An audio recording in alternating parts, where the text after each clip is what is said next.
all of what you explained? What I explained, the first one happened, the one when it seized down. The second one, April 6th, when the thing took place between Johnson and people, so that where it happened from. So you can add that year. In that year where the Johnson clashes with Taylor people that were fighting, it became April 6th. In that same time, the second one happened. Okay. Thank you very much for coming to share your experience with us as a way of contributing to the process of healing and reconciliation and assisting us with our work. We thank you very much, and at this time, commissioners will ask you a couple of questions. Sila. Thank you very much for coming to the commission to assist us in doing this work. Now, in your testimony, you mentioned about President Doe. Where was the president going at the time? I never knew where he was going, but I saw him going towards the port. Can you remember the date? It was 1990. It was 1990. Yeah.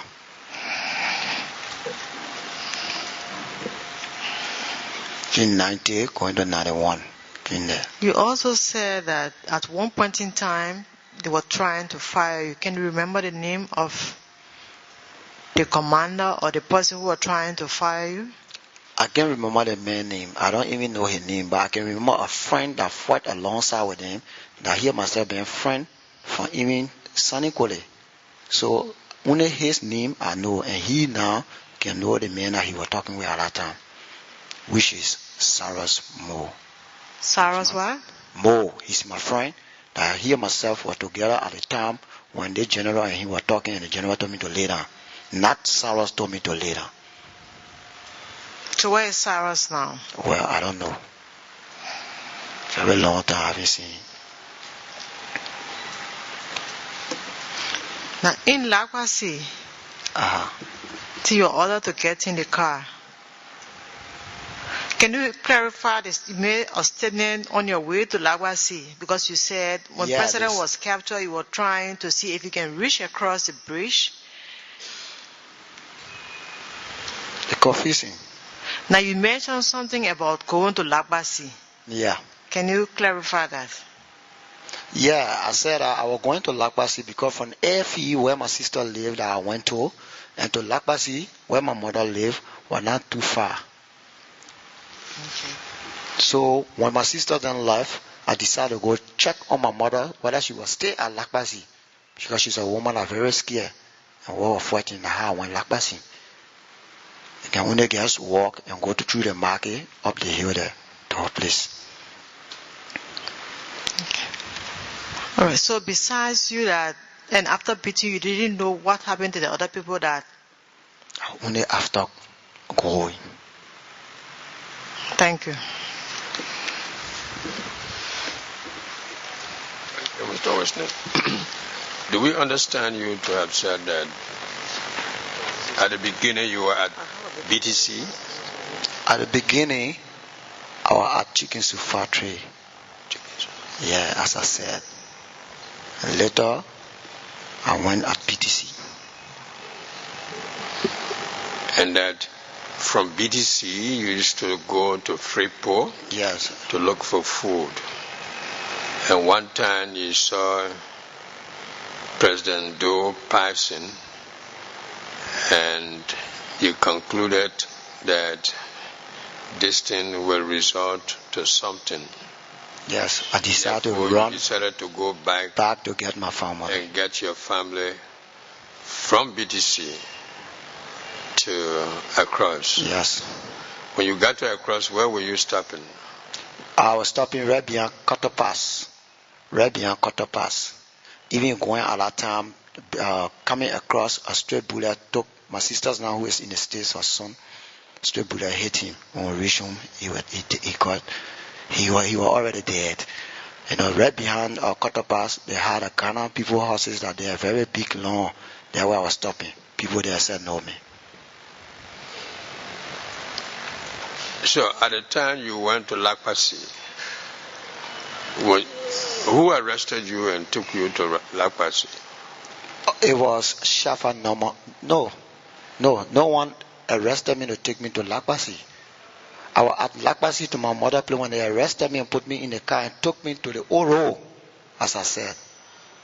Okay, this is what I'm saying. Which group arrested you at Lagbah? I believe at that time it was NPFL.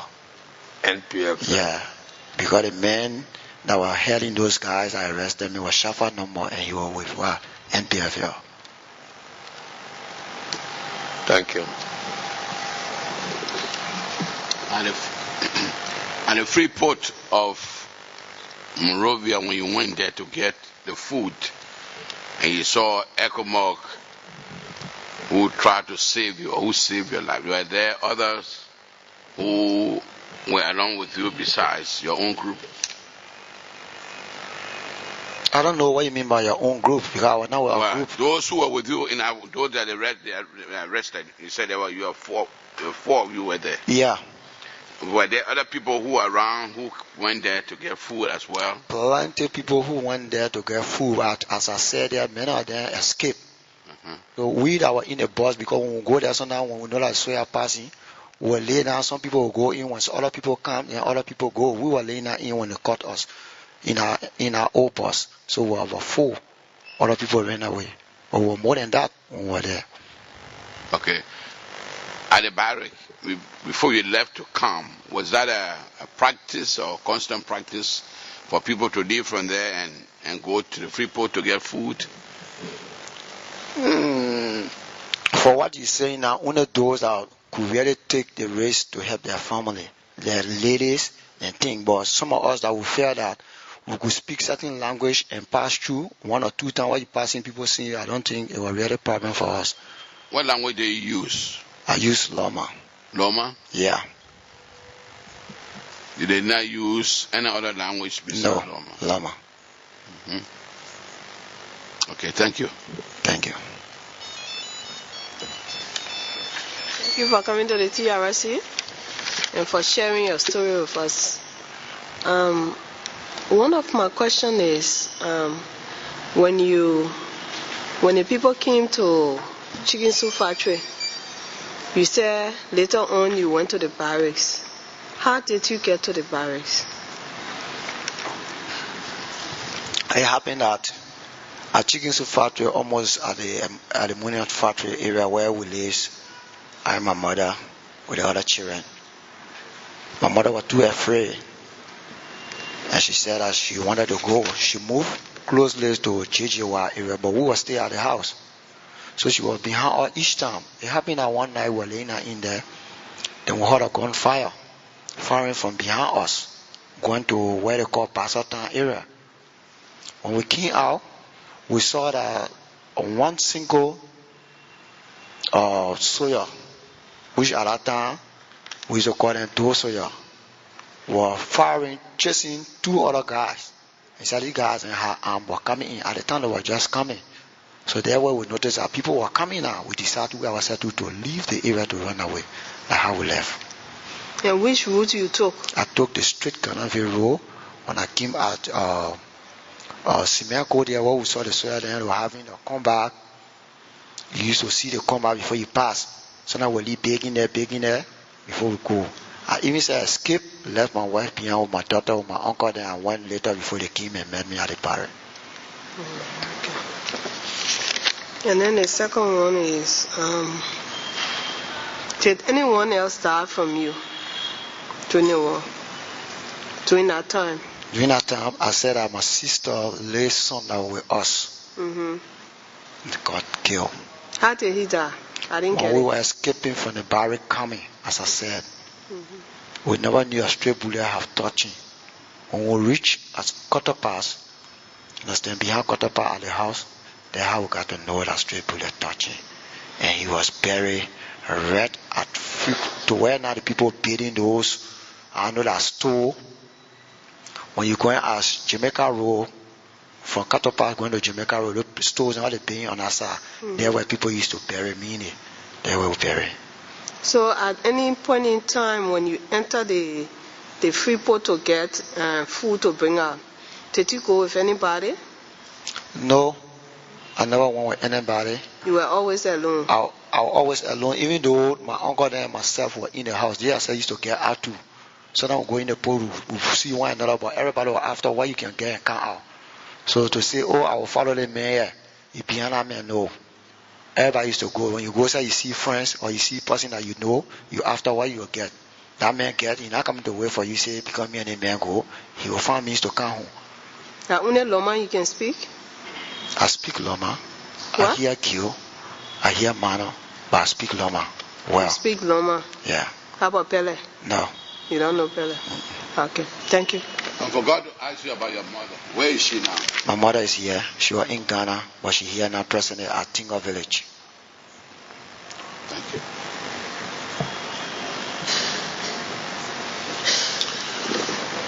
Mr. Witness, thank you.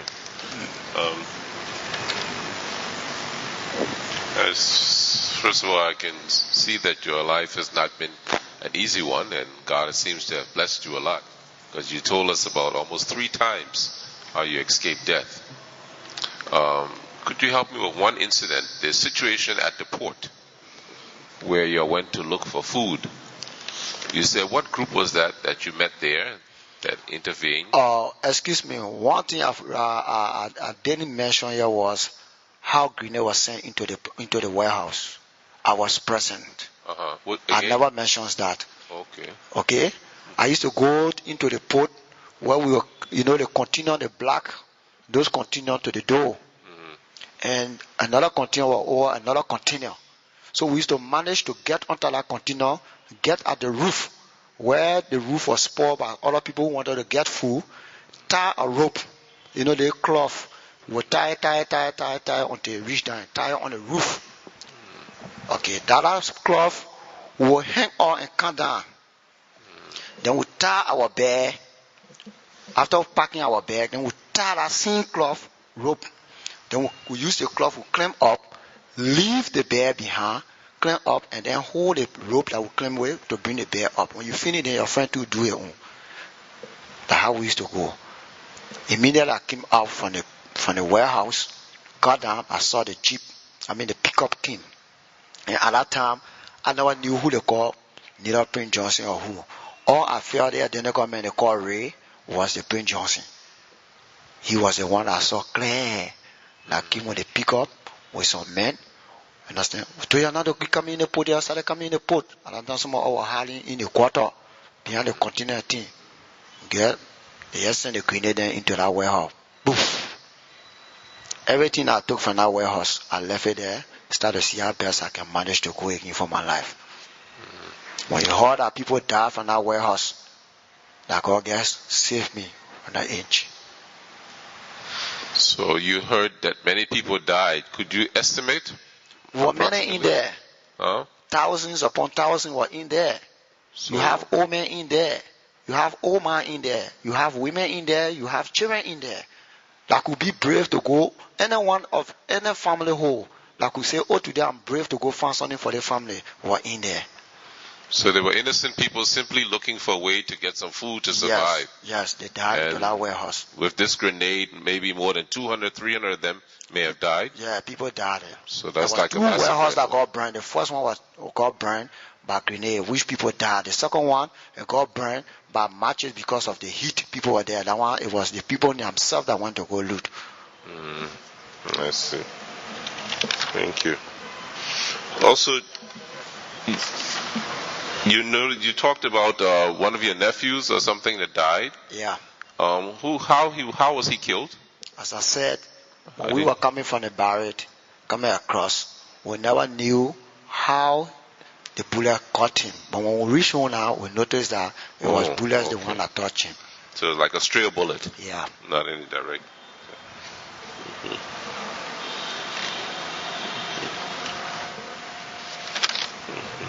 And in this particular case, it seems you said that you said you speak Lama.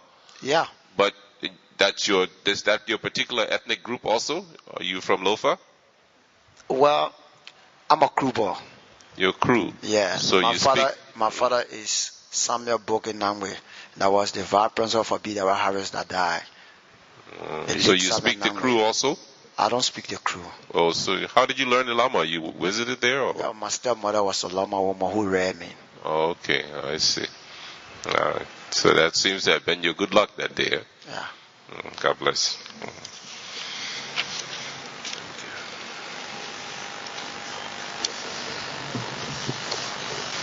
I have just one question for you. Can you hear me? Yeah. Yes. Yeah. You mentioned one Siafa Norma as being a fighter or command in the, you said, Fiama or FU area? I said on the old roadway. Can you just give us a little bit more detail about what were some of the things he was doing as commander? I don't know anything about him. You mentioned him and he just seemed to be someone. Well, I was not a follower of him, so I don't think I can really give detail of what all he was doing. I only talk about what he did to me at that time and what I saw those that were in there at that time. Okay, can you just go over that briefly for me? What was he doing? What kind of commands was he giving? Well, I said that on the Lakpasi area, where at the time his boys saw me and they told me to get into the car. Mm-hmm. I do get into the car and they say, "You are a crown boy." I said, "No." He said, "But somebody told us you are a crown boy." I said, "No." They passed through Fiama, took Effie Shoko Road, and luckily they got in from my sister's house where I was. I said, "This is where I live." But at the time, the boy to the house and us at the left to the house, probably he could be in the house, but he was hiding. When the next house that in the fence, the boys were out. And they saw me into the car. Understand? So when they started talking, I started to ask for Joma. They said, "Joma, when I ran the gun," I said, "I was lying." I had to pull out the car to carry me on the old road to Shafanama house, put me into the bathroom where I met a whole lot of men, boys, children in there. We were packed up in there. Mm-hmm. And later on, it told us that she straightened us. In fact, one week be begging, and we are begging him because the pantry have a window or the bathroom had a window. When we're begging, they would take the pistol and fire in there. Mm-hmm. Then the place would become sudden. Later on, they would say, "Well, anybody die?" We say, "No." They started laughing, ha ha ha ha. That's all I know about him. All right. From your description of his house and from what you saw, is it right to assume that his house was used as a holding cell or a prison or anything, because you said there were a couple of civilians? Well, I can't say that his house was really used. He was using a house. He probably could send his boys out to get these people, either to kill them or to use some of the people to force them into their army something to go and fight. We don't know, because really you will just see somebody to your house and then they bust into your house and take you away, because other people that were there, they do explain how they were taken away and carried in. They were carried over there. And all these people seem to have been fighting and in similar condition as you. Yeah, psychologically. they were very much afraid. Can you tell us which part of the Oro this house is located? The Oro, when you bend into the Oro, you pass by a place that they have a church, the first church before. Is that the Mason Center? It used to be Mason Center Church. It's a big... They never built a church there particularly, but I believe they were trying to build a church, but they were having service there. You pass by that first area, the second or third one, there's a house there in a fence. You understand? And then where the car park, the little window that over there, I don't know, it's a pantry area, there we were stuck. And he was living right in there. Okay, at the time you were there briefly, did you see anything happen in terms of human rights violation? I mean, I know it was a violation of your human rights to have had you there against your will in the first place, but did you see anything else? Was anybody hurt or beyond what had happened? Did anybody get killed? Did anybody come in wounded? Well, as I said, when they carried me there, God so have it, I spent 1 day, as I said here. I said when they carried me there, I spent 1 day. The next day was the day that when they were calling him over the radio where he was, and he said he was to Slavery. At the time he was at the house. He was in a rush now to come. on this side. So he instructed his boss to straighten everybody that was in there. So maybe probably he never had the time to do what he wanted to do for me to see. Maybe after I left, maybe those things took place, but I never saw it. Thank you. Thank you. Mr. Witness? Yeah. Thank you very much. I believe the last incident which you mentioned about Mr. Siafa Norman, this was during April 6th, you say? Yeah, April 6th. And the other incident you mentioned is 1990 relative to what happened at the port. Yeah. Now you said, if I'm getting you right, that you witnessed Prince Johnson threw a grenade into a building that people were? I'm very sorry to say this. Don't misquote me. I never said Prince Johnson. I said one General Ray that we used to think that it was the Prince Johnson, but he was Ray. I think later he was killed. He used to wear a long brown something. When he come in bright, Ray. He was the one who threw the grenade? Yes, he and his group. He and his group? Yes. And which are the groups you were fighting for? IMPFL. Oh, he was fighting for the IMPFL? Yes. Oh, okay. Thank you. Now, during the April 6th, from the area you described as where you were staying, what all did you see there? Can you tell us how the situation was like in the area in which you were? In the area that I live, so many things went on. You could see people taking people things. You could see that other people, I mean, you will be standing on the road and you get see something, a convoy passing, you see somebody. I said I never knew, at that time, I never knew Prince Johnson. Really, like later on before I knew him. But sometimes when he reached, or he in a car, he noticed that his soldier is running around, sometimes the only person you get to take out the pistol and shoot. So now people say, oh, the person here died. But really, some of them were not after what these guys were doing, not following, they were after wanting to find for our stomach. Thank you very much. Yeah.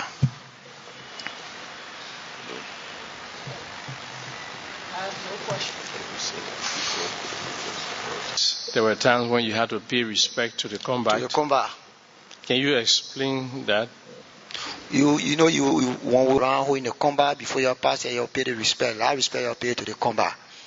What does respect mean? You have to salute the combat, or you have to give money? You have to put money into that combat. That's what they say, the respect. Now that you're saluting this combat, you understand? You put money, and you don't have money, they tell you, say, you're staying on that side.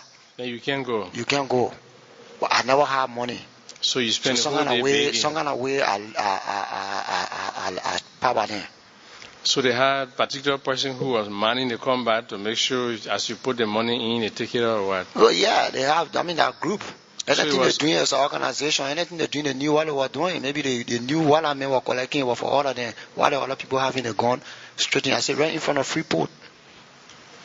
I mean, or Semenko, before you cross. That place where they had a Caterpillar company. Right there. Then they will tell you, say, you'll go on this side. Everybody will go there to go see who you will meet there. So how long were you in the barracks? I was in the barracks for, I can say, a month. For about? A month. A month? Yeah. Can you describe briefly how life was? Was it tough? Was it difficult? It was very, very tough. Was there segregation between the non-tribes and the tribes? What was happening? Because a lot of there was no segregation between any tribes. We have the Maningos, that we all were living in the church. The only thing was food. When you get later tea, you make hot water, you drink it, that's the food. And later on, we understand that people started going West Point, bringing the hoes. They used to call it magre. When you fry a piece, you buy it, when you eat it, that's the food. That was the only food. After I went across, I started to notice Kiss Me, Baba John. Okay. That was the food. Okay. Then later on, we start to see something that they used to call Bogowi, but not Bogowi, they used to call it PSC. We used to cook it like rice. It can't done. Call it PSC. Understand? And those things, some people ate it, some people died from it and what have you. So it was not easy. Thank you. Thank you very much for contributing to our work and for your testimony, which in a lot of ways shed light on things that happen during the process in the barracks and across the bridge, especially when it came to the warehouses and how life was difficult and people used to go there and hustle, and how innocent people died from just looking for food. So I want to thank you very much for this valuable testimony, and I ask you to leave us with any last word that you have, either for the TRC, the people of Liberia. What is it you'd like to say lastly before you leave? See, what I want to say is that it's very good for us to come here and talk. There are other people who have something good to say, and something badly happened to someone. But they will be very much afraid when you're asking those questions, where you live, where your location, you are putting them in danger. It will make people afraid to come here to testify. Because if you're telling people, say, where you live, and they give their description, after they come and finish talking, you're not there to protect them. They don't have anything to protect them. Those people there, we say they disarm, but many of them know where they have that thing keeping. So, you understand, we stay in fear. But for me, if you can't kill me, can't kill me. But I only want to say, those other people, it could be a lady, it could be a Oma, it could be a small boy, when they come here, oh, where side you come from? I come from Ghana. I think that one planted there. You say, where you living here? Then they show their real area, their address and thing, and I found that the only thing I have to tell the TRC. Okay, thank you very much. Your advice is well taken, but I would just like to add that we have a security program for all our witnesses. If a witness comes forward and he has security concerns, we don't bother asking most of those questions. And the general question we ask is, do you live in Monrovia? That is a very general question. And if you say yes, it's sufficient for our purpose. It is good that those who are listening can identify with you to know that you are a real Liberian who is going through real life experience in Monrovia. Either you're working or you're not working, you have a birth date, and you live somewhere around here. But the advice is well taken that to protect witnesses, we shouldn't go into details of the specifics of where they actually do live. Thank you. Thank you for coming and thanks for the advice. All right.